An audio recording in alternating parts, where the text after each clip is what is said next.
Hi everyone and welcome back to the channel. Today we've got some pretty exciting news, and Blizzard has just announced their next expansion for Hearthstone, which is called the Boomsday Project. Now the theme of the expansion is going to be around mechs, Dr. Boom, experiments, mad scientists, kind of like crazy science labs, that kind of thing. It looks quite interesting. To be honest, it looks very different from the previous expansion.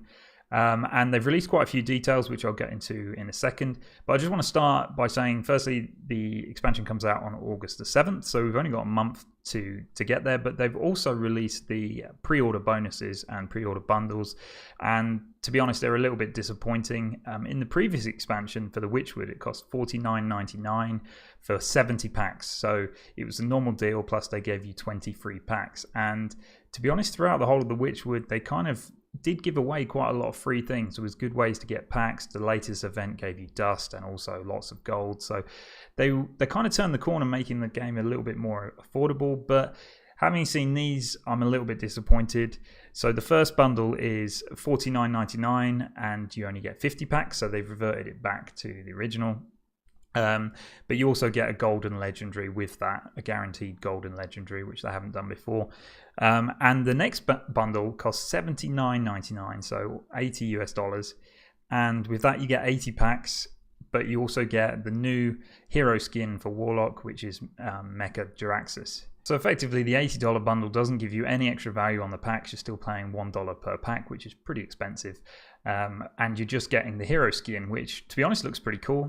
Seems like it'd be good, but we've got those free in previous expansions, so it's not often you have to pay for the hero skins. They have made you pay for them in the past, but to be honest, it just seems a little bit cheap to me. And if you don't get the 80 pack pre-order, then they haven't actually said whether you can actually unlock Mecha Jaraxxus, which I don't think they will. I think it will just be part of this pre-order, so that's a bit of a shame, but it's Hearthstone. We all know it's expensive, and we do the best we can. Unfortunately, knowing me, I will be buying the $80 expansion just because I'm an idiot. So now let's take a look at the new features that they've talked about, and the first one is a brand new keyword called magnetic. Now this is quite interesting. It works specifically with mechs, and what it does is if you play a card which has magnetic keyword on it, it will combine with another mech that you've got on the board. So you can combine them together, and that mech that you already have on the board gains the stats of the magnetic card, but also the effect. Now they did give us a specific example of this, and that is a rare hunter card called Spider Bomb. Spider Bomb costs 3 mana, 2 attack, 2 health.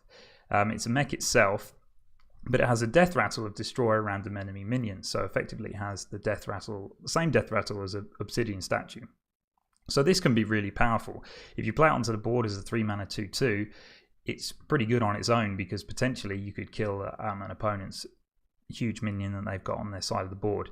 It is a random enemy minion though, so that's difficult to make work. But what makes magnetic interesting, and probably really a usable card, is the fact that if you have a mech on the board already that you played the previous turn, you effectively have this death rattle effect with charge, because you can play it the same turn.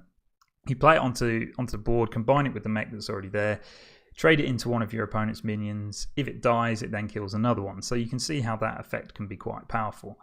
But it's not only the death rattle effect that you could take advantage of. It is effectively giving you more damage to your opponent. So if you just needed 2 attack to kill your opponent, it's giving you 2 charge attack, because you're combining your magnetic card with the mech that's already on the board. So it's going to be really interesting to see which way they take this mechanic.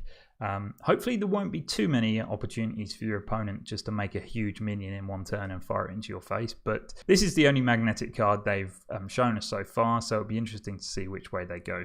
The next thing they showed was this new cards called project cards, and the idea of them is that they have effects which affect both players. Now historically in Hearthstone, wherever you had effects that affect both players, it doesn't really work. Sometimes the mill mechanics can work really well, such as Cold Light Oracle. That was really good. But in this instance, they showed us Biology Project, which is a druid spell, 1 mana, and each player gains 2 mana crystals.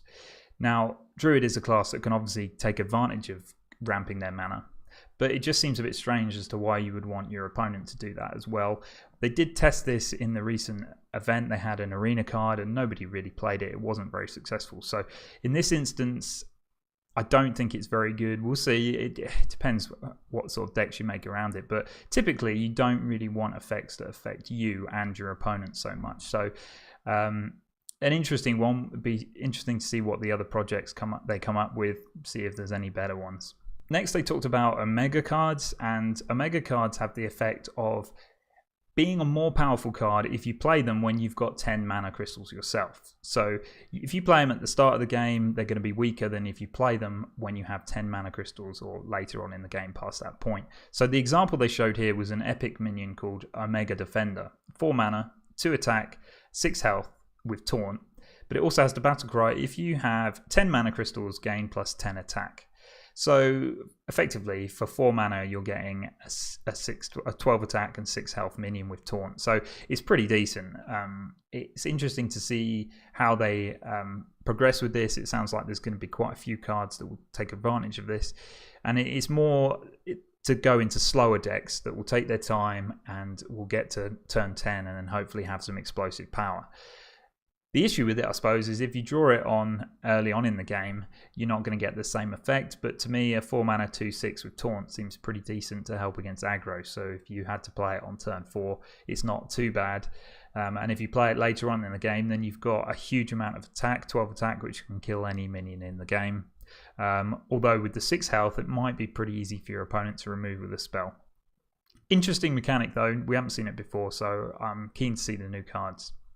The next thing that they announced is that we will finally be getting legendary spells in this expansion, and they only showed us one, but it looks pretty crazy to me. It's a 5 mana spell called Myra's Unstable Element, and the effect is draw the rest of your deck. So obviously in normal circumstances this is not going to be a great thing to do.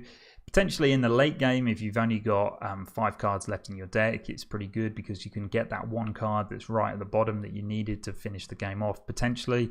But it seems like this is going to be a meme card that potentially they'll have other cards built around to do it. Maybe you can do something with Togwaggle, we'll see. But pretty interesting.